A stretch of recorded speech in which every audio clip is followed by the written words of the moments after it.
내 영혼아 여호와를 송축하라. 내 속에 있는 것들아 다 그 성호를 송축하라. 내 영혼아 여호와를 송축하며 그 모든 은택을 잊지 말지어다.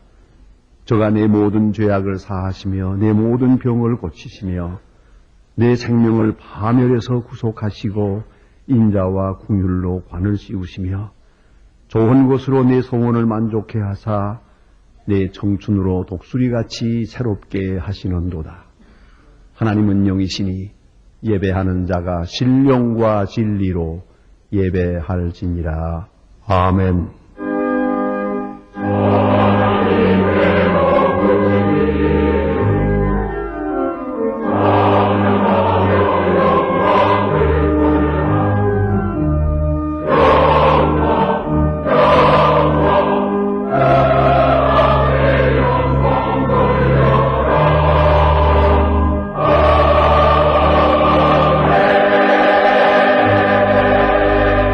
영원히 찬양을 받으실 주 여호와 우리 아버지 하나님, 그 놀라우신 능력과 크신 은총을 인하여 주께 영광 돌립니다.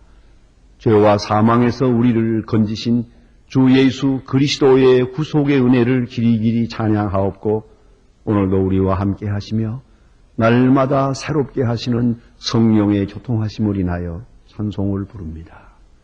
성부, 성자, 성령께 세세 무궁토록 영광이 있을지어다. 아멘. 다 같이 고개 숙여 겸손한 마음으로 참회의 기도를 드리시겠습니다. 구원의 하나님, 은혜의 하나님, 창조의 하나님, 진심으로 감사드립니다. 저희들이 이 해 마지막 가는 마지막 주일 주님 앞에 나와 고개를 숙였습니다. 다시 한번 주의 은혜를 찬양할 수밖에 없음을 고백합니다. 주여, 우리는 이해 벽두에 많은 걱정을 했습니다. 경제도 정치도 사회도 혼란하여 마치 벼랑에 선 것 같이 모든 일이 끝나는 것처럼 두려워하며 한 해를 시작했습니다마는 평안한 가운데 한 해를 무사히 보내고 이제서 생각하니 저희들이 얼마나 미련하고 불신앙적이었던가를 생각하며 죄송한 마음으로 참회의 기도를 드립니다. 하나님, 쓸데없이 많은 걱정도 했습니다. 또한 절망도 했습니다. 어렵다고 남을 원망하기도 했고 하나님 앞에 욕돌리기도 했습니다. 그러나 모든 것이 하나님의 은혜 가운데 있었음을 알고 이제 부끄러운 마음으로 참회의 기도를 드립니다. 주님, 불쌍히 여겨 주시옵소서. 주는 우리를 사랑하사 시련으로 또 바로잡기 위하여 보다 더 밝은 미래를 위해서 우리에게 어려움을 주셨건만 우리는 마치 저주받은 것처럼 버려진 가이처럼 낙심하고 절망했었습니다. 주님, 불쌍히 여겨 주시옵소서. 내가 해야 할 당연한 일은 하지 않고 남에게 떠맡기며 사회를 탓하고 정치를 탓하고 이웃을 원망했습니다. 주님, 불쌍히 여겨 주시옵소서. 주는 우리를 사랑하시건만 사랑도 잊어버렸고 주는 말씀하시건만 말씀도 거역하면서도 우리는 그대로 더 많은 것을 얻기 위하여 욕심을 버리지 못했고 아직도 교만함을 버리지 못한 탓에 우리는 하나님 앞에 그릇되게 행했으며 주께 욕돌린 일들이 너무 많았음을 진실하게 고백합니다. 주님, 불쌍히 여겨 주시옵소서. 더 낮아져야 할 저희들이 아직도 버티고 있고 또한 잘못된 익숙한 지난날의 생활에서 벗어나지 못하고 허우적거리며 살아왔음을 고백합니다. 주님, 불쌍히 여겨 주시옵소서. 고난당하는 자를 외면했고 주님의 거룩하신 뜻을 거역한 것을 주님 앞에 자복하오니 이 깊은 악에서 건져 주시옵소서. 지금은 하나님과 나만이 아는 죄를 생각하며 묵묵히 참회의 기도를 계속합니다.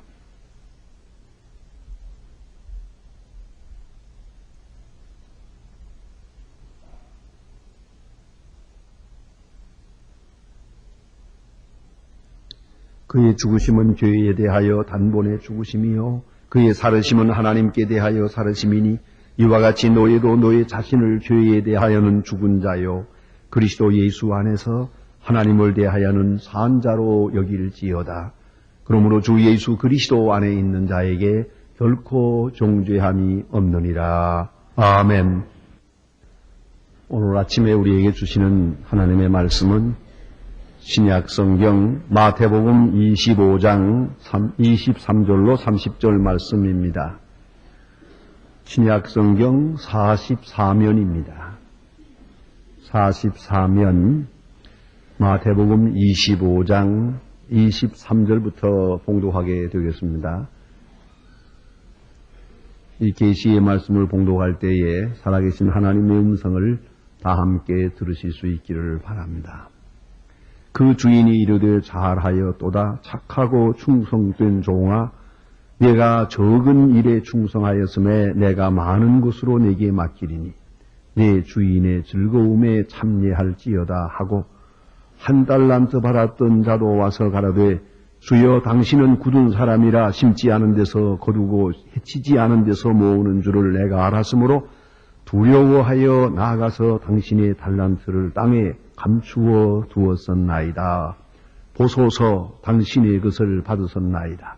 그 주인이 대답하여 가라되 악하고 게으른 종아 나는 심지 않은 데서 거두고 해치지 않은 데서 모으는 줄로 네가 알았느냐? 그러면 네가 마땅히 내 돈을 취리하는 자들에게나 두었다가 나로 돌아와서 내 본전과 별일을 받게 할 것이니라 하고 그에게서 그 1달란트를 빼앗아 10달란트 가진 자에게 주어라. 무릇 있는 자는 받아서 풍족하게 되고 없는 자는 그 있는 것까지 빼앗기리라. 이 무익한 종을 바깥 어두운 데로 내어 쫓으라. 거기서 슬피 울며 이를 갈미 있으리라 하니라. 아멘.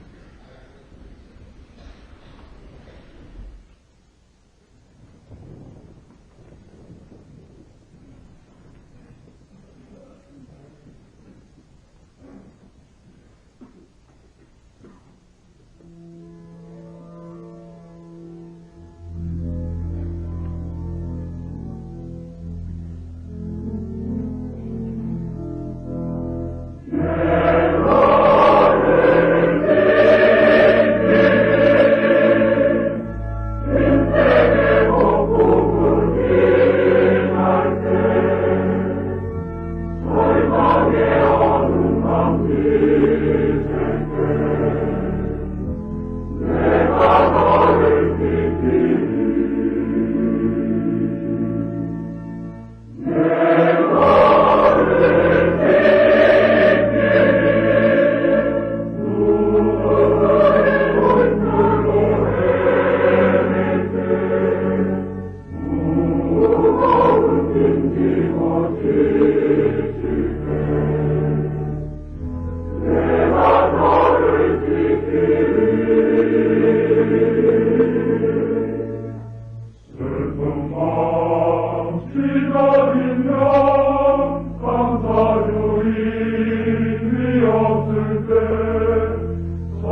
달 전에 러시아의 시랍종교회의 신학대학 총장이신 요하네스 박사님을 제가 초청을 해서 한국교회와 그리고 한국 신학대학들을 돌아보게 한 일이 있었습니다. 여러 가지 의미로 그와 같이 했었습니다. 혹 3부에 나오시는 분들은 그분이 나와서 여기서 교인들에게 인사하는 것을 본 분도 계실 겁니다. 그 모든 프로그램이 이제 끝나는 마지막 저녁 초대 때에 제가 식사 시간이지만 마지막으로 심각한 질문을 한번 해보았습니다.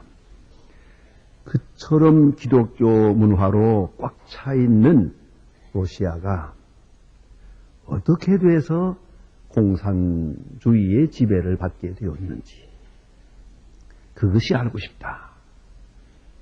어떻게 그렇게 됐느냐. 아시는 대로 1917년 10월 공산주의 혁명으로부터 시작해서 페레스트로이카까지 약 한 70년 동안을 무서운 공산주의 지배하에 고생을 했고 또 그 후유증으로 지금도 러시아 경제 정치가 아주 엉망입니다. 그렇게 말할 수 없는 고생을 치르고 있습니다. 그러나 러시아를 방문해 보면 그 유명한 붉은 광장 한가운데에 교회당이 있습니다. 도처에 아주 우뚝우뚝 서 있는 성당들을 볼 수가 있고 더구나 생트페드라부르크 같은 데 가보면은 온 도시가 기독교 문화로 꽉 차 있고요. 더구나 그 이삭 성전 같은 것은 로마의 베드로 성당하고 맞먹는 겁니다. 내가 보기엔 더 잘 진 것 같아요. 이런 굉장한 기독교 문화 속에 있었던 그 찬란한 그 옛날의 문화. 어떻게 해서 공산당한테 맥혀가지고 이렇게 70년 동안을 모진 고생을 하게 됐고 오늘까지 고생하고 있느냐. 이렇게 심각한 질문을 했습니다. 조용히 생각하더니 눈물이 핑 돌아더니 눈물이 뚝 떨어져요. 그리고 하시는 말씀이 속았죠. 여러분 심각한 말입니다. 속았다는 것입니다. 왜요? 노동자 농민을 위한 평등 사회를 만들어준다는데 프롤레타리아의 독재 아름답고 귀한 평등 사회를 이루어준다고 해서 그만 속았다는 거예요. 아차 하고 속았다는 것을 깨달은 순간 벌써 때는 늦었어요. 꼼짝 못하고 70년 동안 그 고역을 치르게 됩니다. 이미 기회는 놓쳤기 때문에 속았습니다. 알게 모르게 오늘도 속고 있다는 걸 잊지 말아야 합니다. 정신을 똑바로 차려야 됩니다. 스스로 속고 있고 남에게 속고 있습니다. 여러분 평등 분배, 평등 자유라는 말이 얼마나 좋은 말입니까? 우리가 다 같이 나누어서 평등하자.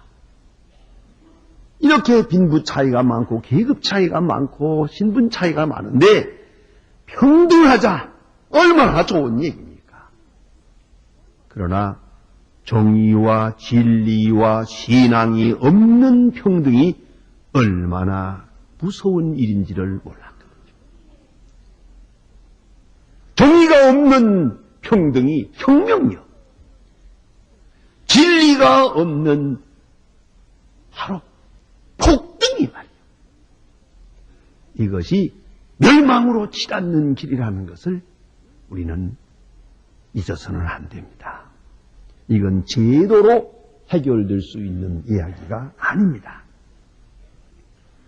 오늘 본문 성경은 평등과 참 자유에 대해서 그 뜻을 깊이 설명해 주는 아주 귀한 말씀이 옵니다. 오늘 이 세대를 향하여 주께서 말씀하시는 대단히 중요한 메시지라고 저는 생각합니다. 오늘 본문 성경을 이렇게 시상적으로 잠깐 보면은 여기에 엄청난 불평등이 있습니다. 불공평이 있습니다. 보세요. 맨 마지막 부분에 가면 이런 장면이 나옵니다. 한 사람은 10달란트를 가졌어요. 한 사람은 1달란트를 가졌어요.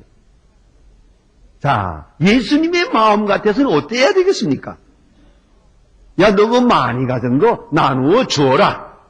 하나 가진 사람에게 나누어 주어라. 한테에게 나누어 주어라. 그래야 되잖아요. 예수님의 말씀은 그게 아니에요. 우리 보통 생각과는 전혀 다릅니다. 하나 가진 사람 것을 빼앗아서 10 가진 사람에게 너 가져라 하고 주었거든요. 이 세상에 이런 불공평이 어디 있습니까? 누가 얘기를 해도, 말만 해도 끔찍한 얘기죠. 없는 자의 것을 뺏어서 더 많이 가진 자에게 주어라. 어째서 이런 일이 있느냐 이 말입니다. 이게 평등입니까? 그러나 예수님은 여기서 평등을 말씀하고 있습니다. 여기서 공평을 말씀하고 있어요. 또 다시 생각하면 애시당초 맨 처음 시작할 때부터 불평등이 있었어요. 한 사람에게는 5달란트, 한 사람에게는 2달란트, 한 사람에게는 1달란트를 주었다는 것입니다. 왜 그랬습니까? 이것도 불공평 아닙니까? 그러나 이 분배는 주인이 오랫동안 경험하고 그 종들의 능력을 알아서 그들의 능력에 따라서 공평하게 주어진 것이었어요. 그걸 잊지 말아야 합니다. 그래서 한 사람은 그 1달란트밖에는 관리 능력이 없어요. 너는 1달란트가 족하다. 이게 평등이요. 한 사람에게는 관리 능력이 넉넉해서 너는 5달란트를 받아라. 그게 내게 적합하겠다. 이거 주인이 판단한 평등이란 말입니다. 여기 이의가 없어요. 보세요. 돈 가질 사람이 돈 가져야지. 예? 어느 택시기사가 한번 내게 그렇게 말합시다요. 제가 택시를 타고 택시기사에게 공손하게 이리 가십시다, 저리 가십시다, 좀 공대해서 말을 했더니, 아유, 전 선생님, 제가 기분이 좋으네요. 하더니 한마디 하는데, 가끔 이상한 손님이 있어요. 어쩌다가 떼돈을 번긴 번가 본데, 아니 꺾고 매서 꺾고 치사하고 더러워 못 살 때가 있습니다. 돈 몇 푼 가졌다고 그까지 택시 한번 타놓고서, 그냥 종 부리듯이 이리 가라, 저리 가라, 여기 서라, 저기 서라 할 때 보면, 문제는 그따위로 하느냐? 그저 확 때려 부시고 싶고, 에이 꽉 나고 바닥에 같이 죽고, 그러고 싶대요. 정신 차려 하세요. 그거 왜 그랬을 것 같아요? 이게 문제라고요. 돈 못 가질 사람이 돈 가져놓으면 이 모양이라니까요. 그 자리에 올라가지 말아야 할 사람이 올라가 놓으면 저 가문 망신하고 나라 망치고 피차 다 망하는 거요. 그러고 보니까 지식도 그렇더라고요. 사람이 제대로 못 되고 지식 가져놓으니까 여러 가지로 어렵더만요. 여러 사람 괴롭혀요. 그러니까 그의 능력대로 그의 오랜 경험에 의해서 평가되는 능력대로 1달란트도 주고 2달란트도 5달란트도 주었다. 또 그것은 여러 모양의 사람이 필요하니까. 예? 이런 사람도 필요하고 저런 사람도 필요한 거 아닙니까? 다 머리가 좋아야 되는 게 아니에요. 다 능력이 있어야 되는 것도 아니거든요. 그러니까 그것은 소위 말하면 다이버시티, 하나님의 다양적 은사가 그게 나타납니다. 그래서 다양하게 이런 사람 저런 사람에게 적합하게 주었다. 이 공평이요. 이걸 인정하는 데서부터 출발해야 됩니다.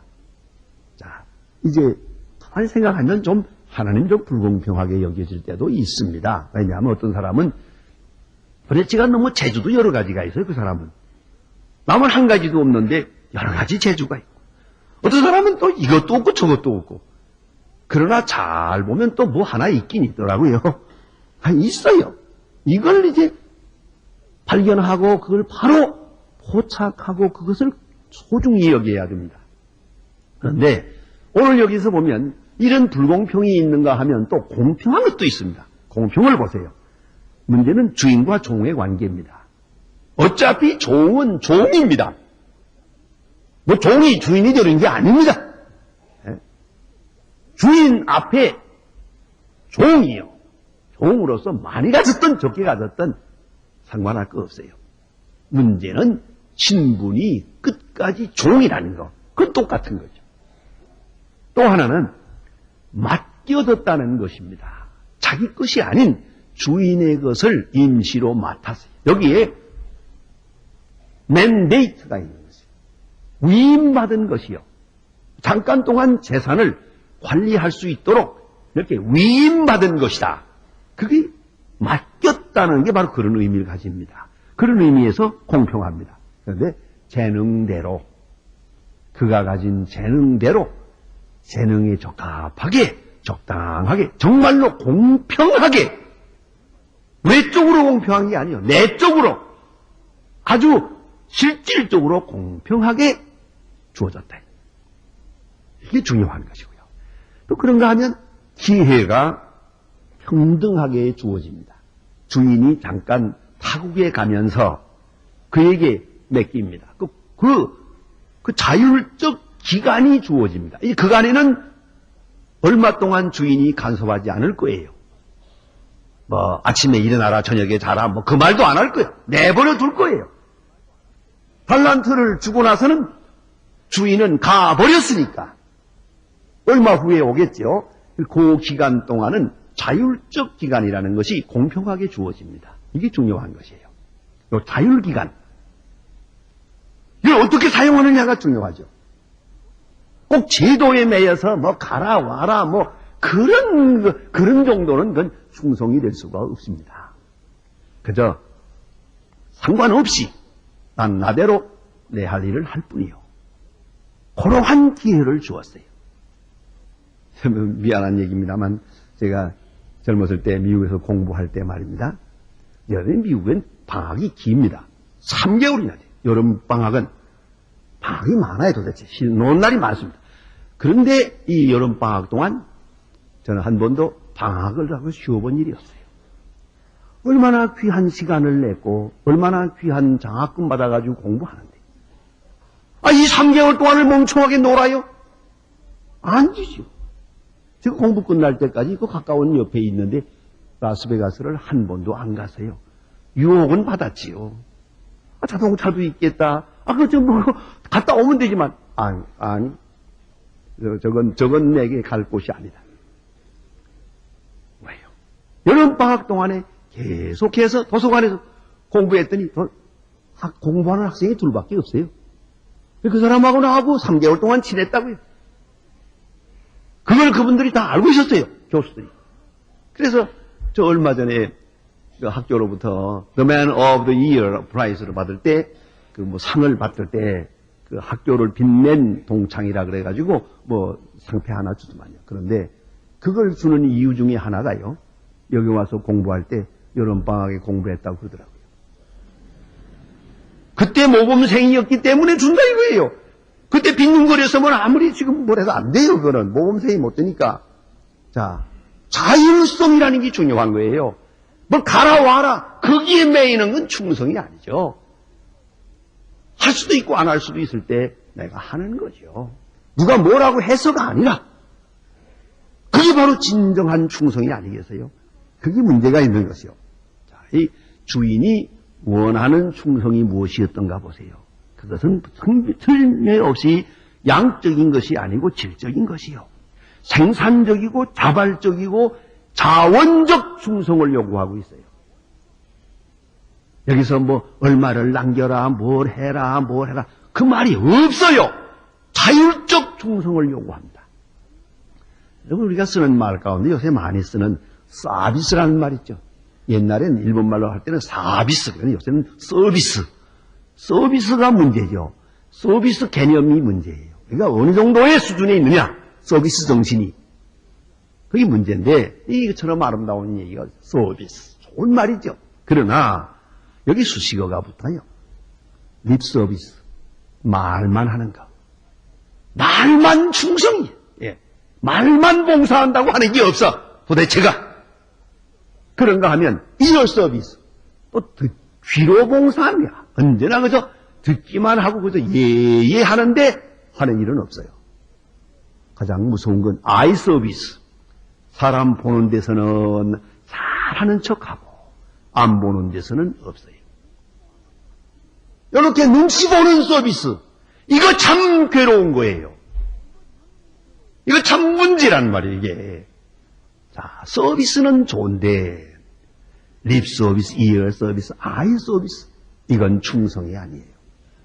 남이 보든 말든, 어떻게 평가해 주든 말든, 나나로무의 충성과 진실을 다하는 것이요. 이것을 주님은, 이 주인은 요구하고 있었습니다.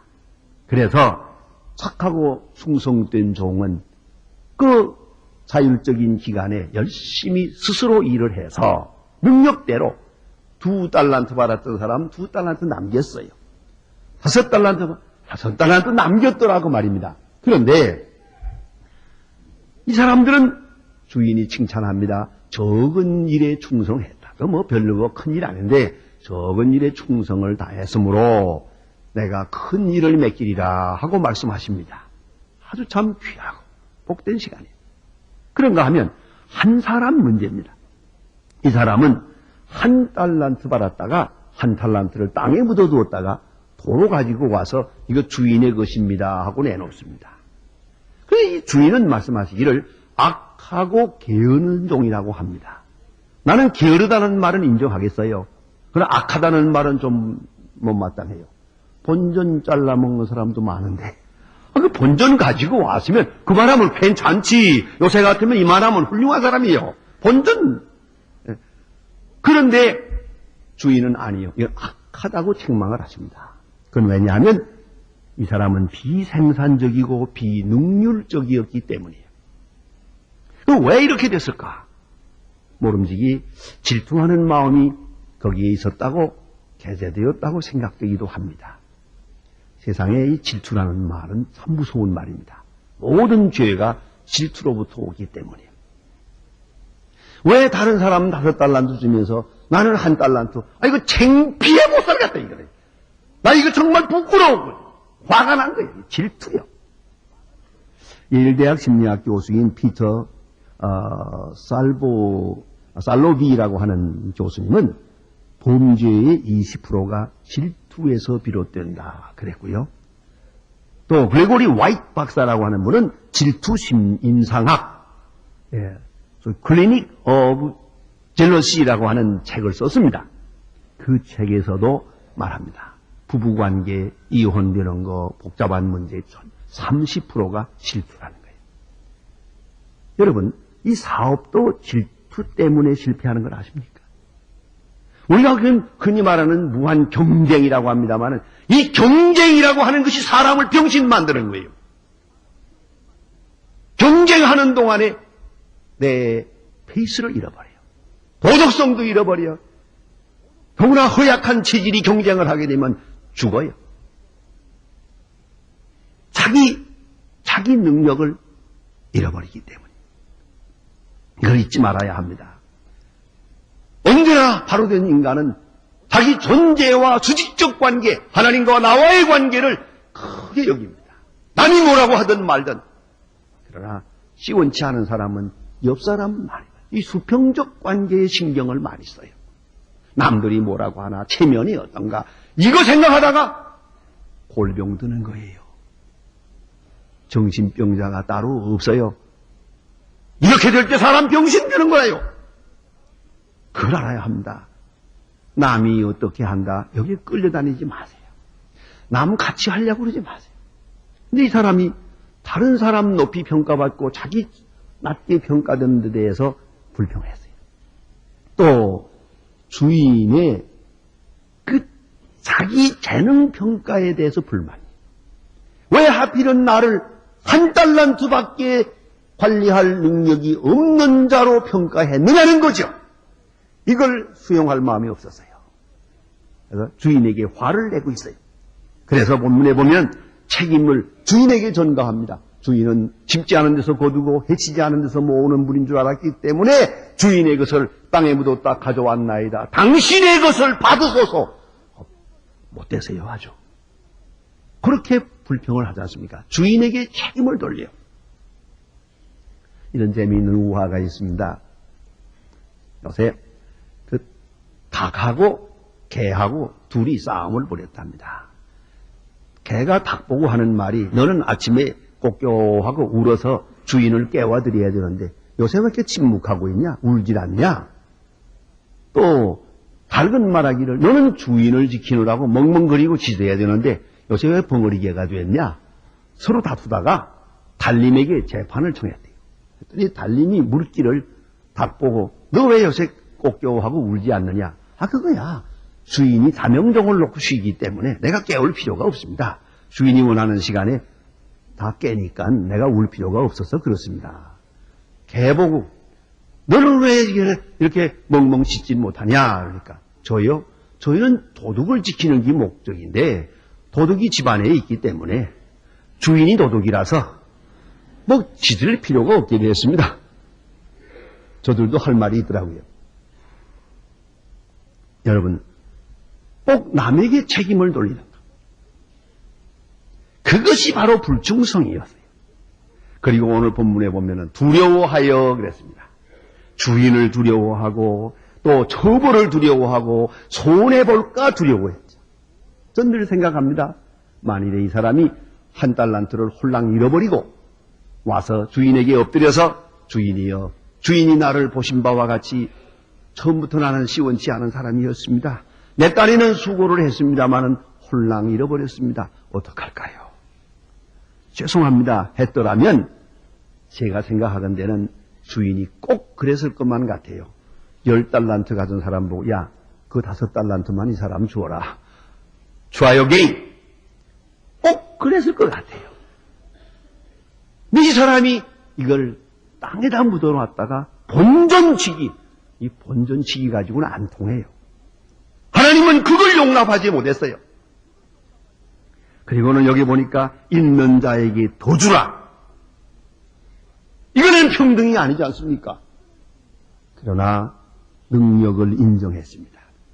그리고 자세히 성경을 읽으면요, 10달란트를 내게 가져와라. 4달란트는 이제 벌었으니까 가져와라. 그런 얘기가 아니에요. 5달란트 주었던 사람이 5달란트를 남겼더니 10달란트를 주어버렸어요. 이걸 우리는 잊어서는 안 돼요. 4달란트 벌은 사람에게는 4달란트를 주어버렸어요. 그러니까 다시 더 큰 기회를 얻게 되었다 하는 말입니다. 우리가 쓰는 용어 가운데 그런 말이죠. 예? 뷰로크래시, 관료주의, 아리스토크래시, 귀족주의, 귀족이 다스리는 사회, 그리고 데모크래시, 민주주의 이럽니다마는 요새 우리에게 가장 중요하게 생각되는 것이 뭐냐 하면은 메리토크래시입니다. 이것은 실적주의입니다. 능력주의입니다. 능력에 따라 분배하는 것입니다. 그걸 잊지 말아야 돼요. 만일에 이 1달란트 가진 사람이 굳이 나는 그럼 어떡할까요? 오늘 본문엔 형벌을 내립니다마는 한다면은 너는 10달란트 가진 집에 가서 얻어먹으라 그랬을 거예요. 왜요? 그것이 그에게 마땅한 일이니까요. 우리는 깊이 생각해야 합니다. 우리는 능력대로 평가받는 세상에 왔습니다. 이제 몇 시에 출근해서 몇 시에 퇴근했다고 그것 가지고 진실 말할 때는 지났어요. 하루 종일 담배 3대 피운 것밖에 없으니까. 한 일이 뭐예요? 이건 돈 좀 지지도 못하고 월급만 가져가는 사람이요. 이런 사람은 필요 없다 그거 아닙니까? 여러분, 우리는 하나님 앞에서 진지하게 생각해 보십시다. 소유는 복이 아닙니다. 소유란 기회일 뿐이요. 소유란 내게 맡겨진 중요한 사명입니다. 이제 내가 이것을 어떻게 관리하느냐가 중요해요. 얼마를 가졌느냐 묻지 마십시다. 가진 것을 가지고 얼마나 생산적으로 능률적으로 살았느냐가 문제입니다. 이제 그 능력에 따라서 다시 다음 기회가 주어질 것입니다. 주인 앞에서 주인의 평가에 대해서 우리는 온유 겸손하게 받아들입시다. 그리고 주의 뜻을 알았으면 이제 우리는 다시 정비해서 진실과 정의와 하나님 앞에 정직함을, 생산적 정직함을 다시 회복해야 합니다. 이것이 내일을 위한 기회이기 때문입니다. 기도하십시다.